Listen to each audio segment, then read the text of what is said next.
Dad! Dad! I saw a zombie! I was in the kitchen making tea when my little girl came rushing in. She ran through the back door so fast she almost tripped up the steps. I poured boiling water from the kettle into a mug, hardly looking up. Oh, yeah? Yeah, I did! Its face was all pale and messed up. It was gross, Dad. I put the kettle back and picked up the milk. Sighed inwardly. I really had to be more careful about what I watched on TV in the evening. Rosie had a habit of sneaking downstairs in the night, and last week she caught me watching The Walking Dead of all things. She's had that zombie on the brain ever since. I keep telling her that it's not real, but it doesn't seem to make a difference. Sweetheart, what do we say about zombies? I scooped the tea bag out of the mug and dumped it in the bin. You know, if you keep talking about them, Dad's gonna get into big trouble with Mummy again. Yeah, but I saw one. I know, darling, but I already checked the back garden twice yesterday, and I can promise you, it's definitely zombie-free zone. No, not in the back garden. Hmm? I didn't see it in the back garden. I had the mug half raised to my lips, but now I put it back down again. I turned to look at Rosie. Her hair was wound swept, and her little cheeks were red, as if she was being running.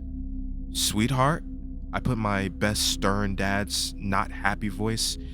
I'm going to ask you a question, and I want you to be honest with me. Have you been playing along the path out back again? I didn't really need to ask the question, because I already knew the answer. Rosie is allowed to play in the garden on her own, and sometimes, if she asks us permission first, we let her ride her bike along the path at the back of our house. The one that runs past all the neighbors' back gardens. But that's all we allowed her to do. This area is pretty safe, but these days you can never be too careful. There was a burglary a couple of roads over a few months back, and last year someone was mugged on the high street. Several years ago, a few towns over, a little boy even went missing. That was a quiet long way away from here, of course, but it made a national news for a few days until the search fizzled out, and it made a lot of parents more cautious. Well, Rosie's getting older now, and she's an adventurous girl, but still, you have to have boundaries. And on a few occasions lately, Rosie's been crossing those boundaries, riding her bike further than she should, not coming in straight away when we call her, sneaking out the back gate when she's only meant to be playing in the garden. As I watched Rosie now, I noticed her face growing redder. She looked away from me, down at the kitchen floor, and scuffed her feet. Dad, I only went a little way down. She said, Promise. I was chatting to Mr. Henderson. Saw him in his back garden. I said hello and made him jump. I sighed. So, there it was. Mr. Henderson was Rosie Zombie. Yesterday was the postman, and the day before that was a different neighbor. I took a sip of tea and shook my head. Mr. Henderson was, in fairness, a better candidate than the others. The guy lives on his own, and he looks about 100 years old. Moles all over his face, skin like a deflated balloon. Whenever we chat over the garden fence before, though, he'd always seemed nice enough. Just a bit lonely. I couldn't have Rosie going around and calling him a zombie. Now, listen to me, sweetheart. I know you didn't go far or anything, but I don't want you... I came right back after too, Dad. Rosie interrupted. She was staring up at me now, blue eyes large and pleading. I promise. And I even said no when Mr. Henderson offered me an ice cream, because I know you don't like me taking stuff from strangers. I opened my mouth to respond, then paused. He offered you ice cream? Yeah, but I said no. Mr. Henderson really wanted me to come in and have one, but told him I had to go home. And then I came straight back here to tell you I'd seen a zombie and I...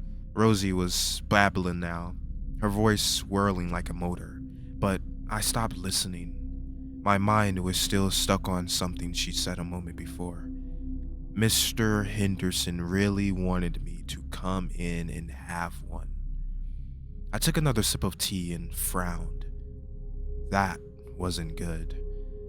I didn't mind the neighbors chatting to my little girl, but I didn't like the thought of them inviting her in, not without us there, not even if there was just kind, lonely old man. I made up my mind to go around and visit Mr. Henderson later and tell him that myself, kindly, of course, but firmly. In the end, though, I didn't get a chance, because a few moments after I had that thought, Rosie said something else, something that pushed everything else from my mind and ended any idea I might have had about going over to Mr. Henderson's house. She said something that made me feel cold. Daddy, please don't stop me playing in the garden. I promise I won't sneak out again. I don't want the zombie to get me. Rosie, I'm not gonna stop you from playing in the garden, but you have to make me a couple of promises too. First, promise me you'll stop going around calling people zombies. Mr. Henderson may be old, but he's not one of those living dead. Rosie frowned. I didn't. What do you mean, you didn't? You just ran in here a moment ago calling him one. No, I didn't. Mr. Henderson's not a zombie. I saw the zombie in his house, but it wasn't him. I frowned. I had the mug raised to my lips to take another sip of tea, but now I put it down again. What do you mean, sweetie? You saw someone else in his house? Yeah, the zombie, Dad. I could see it pressed against his little basement window while I was talking to him. Cold fingers ran up my spine. What? Yeah, it was really scary. Its face was all bashed up and bloody. His mouth was open like it was screaming at me. But do you know what confused me most, Dad? I tried to keep my voice steady. What? Well, I didn't realize kids could be zombies too. I thought it was only grown-ups. But I guess I must have been wrong, 'cause the one in Mr. Henderson's basement looked just like a little boy.